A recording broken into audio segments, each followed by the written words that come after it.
کبھی کبھی ہماری زندگی بہت سموتھ چل رہی ہوتی ہے اور اچانک سے ہماری زندگی میں کوئی انچاہی غیر متوقع چیز سامنے آ جاتی ہے جسے ہمارا دماغ فوری طور پر قبول نہیں کرتا، اور جب تک قبول کرتا ہے تب تک بہت دیر ہو چکی ہوتی ہے اور اس کا کوئی حل یا علاج ممکن نہیں ہوتا۔ ایسی ہی ایک خطرناک بیماری چھاتی کا سرطان ہے جو جنوبی ایشیا کی خواتین میں بہت تیزی سے پھیل رہا ہے۔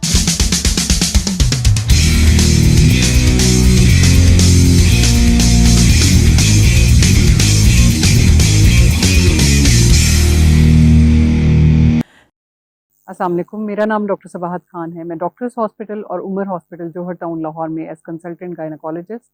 And I V F specialist practice کرتی ہوں۔ میں نے دیکھا ہے کہ خواتین سب کی کیئر کرتی ہیں، پورے گھر کا خیال رکھتی ہیں، بچوں کا خیال رکھتی ہیں، سب گھر والوں کا، بڑوں کا، بوڑھوں کا، بہن بھائیوں کا، سب کا خیال رکھتی ہیں، اور ایسے میں وہ اپنے آپ کو بھول جاتی ہیں، سیلف کیئر بھول جاتی ہیں، اور اسی سیلف کیئر کو بھولنے کی وجہ سے بعض اوقات وہ اپنے سیریس ایشوز کو اگنور کرتی ہیں، جس کی وجہ سے انہیں نقصان اٹھانا پڑتا ہے۔ جنوبی ایشیا میں چھاتی کا سرطان بہت تیزی سے پھیل رہا ہے۔ میری آج کی اس ویڈیو چھاتی کے سرطان کی اویئرنیس کے بارے میں ہے کہ اگر خواتین تھوڑا سا وقت اپنے لیے نکال لیں، تھوڑی سی توجہ اپنے اوپر کر لیں، تو وہ بہت بڑے مشکلات سے بچ سکتی ہیں۔ اگر وہ شروع میں ہی کوئی اپنا پرابلم پک کر لیتی ہیں، کسی ڈاکٹر کے پاس چلی جاتی ہیں، اس مرض کی تشخیص ہو جاتی ہے، تو اس کا علاج بر وقت تشخیص کی وجہ سے ممکن ہوتا ہے۔ لیکن اگر وہ اگنور کرتی رہتی ہیں، مرض بڑھتا جاتا ہے، بڑھتے بڑھتے ایسی سٹیج پہ پہنچ جاتا ہے جہاں پہ علاج ممکن نہیں ہوتا، جس کی وجہ سے ان خواتین کی جان بھی جا سکتی ہے۔ تو میری آج کی ویڈیو اسپیشلی خواتین کے لیے ہے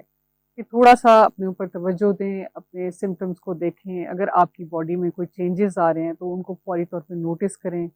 فوری طور پہ کسی معالج کے پاس جائیں تاکہ آپ کی انویسٹیگیشنز ہو کے مرض کا پتہ چل سکے۔ جنوبی ایشیا میں بالخصوص پاکستان میں چھاتی کا سرطان بہت تیزی سے پھیل رہا ہے، اور اس میں اگر خواتین ہر ماہ اپنی چھاتی کا معائنہ خود سے کر لیں تو وہ بہت بڑے پرابلم سے بچ سکتی ہیں۔ خواتین ہر ماہ اپنی چھاتی کا تفصیلی معائنہ کریں اور دیکھیں کہ کہیں ان کی چھاتی کی جلد کی رنگت میں کوئی فرق تو نہیں آ رہا، جلد میں کہیں ابھار تو نہیں آ رہا، کہیں ان کی جلد اورنج کی طرح کی جلد تو نہیں ہو گئی، کہیں ایسا تو نہیں ہے کہ ان کی چھاتی کی جلد میں کہیں کھچاؤ ہو کہ کہیں سے اسکن اندر کی طرف کھینچی ہوئی ہو، کوئی زخم تو نہیں ہے جو باوجود علاج کے کافی عرصے سے ٹھیک نہ ہو رہا ہو، کہیں ان کی چھاتی میں کوئی گلٹی تو نہیں انہیں محسوس ہو رہی، کہیں ایسا تو نہیں ہے کہ ان کی بریسٹ کا سائز اچانک سے بڑھنا شروع ہو گیا ہو، دونوں بریسٹ کے سائز میں فرق آنا شروع ہو گیا ہو، چھاتی میں درد ہونا شروع ہو گیا ہو، سوجن محسوس ہوتی ہو، چھاتی کے نپل سے کوئی خون آنا شروع ہو گیا ہو، یا پھر کسی قسم کا ڈسچارج آنا شروع ہو گیا ہو۔ اس کے علاوہ وہ دیکھیں کہ ان کی بغل میں کوئی گلٹی تو نہیں ہے، کوئی ابھار تو نہیں ہے، یہ بھی ایک علامت چھاتی کے سرطان کی ہو سکتی ہے۔ بعض اوقات خواتین کا ویٹ لوز ہونا شروع ہو جاتا ہے کہ وہ کھا تو ٹھیک رہی ہیں لیکن ان کا وزن اچانک سے کم ہونا شروع ہو جاتا ہے، کچھ خواتین کو بھوک نہیں لگتی، کچھ کو ہاضمے کا مسئلہ ہونا شروع ہو جاتا ہے، ایسا لگتا ہے کہ پیٹ میں گیس ہو، کبھی قبض ہونا شروع ہو جاتی ہے، کبھی لوز ٹول سٹارٹ ہو جاتے ہیں۔ یہ ساری علامات چھاتی کے کینسر کی ہیں۔ آپ کچھ بھی ایسا محسوس کریں تو فوری طور پہ ڈاکٹر سے رجوع کریں تاکہ وہ آپ کی انویسٹیگیشن کر کے بر وقت آپ کے مرض کا علاج کریں۔ جو خواتین بر وقت اپنے مرض کی تشخیص خود کر لیتی ہیں اور پھر انہیں کنسرن ہوتا ہے کہ میری باڈی میں چینجز آ گئے ہیں، تو وہ جا کے جب ان کی ڈائگنوسس ہوتی ہے ارلی سٹیج پہ تو ان کا علاج ممکن ہوتا ہے۔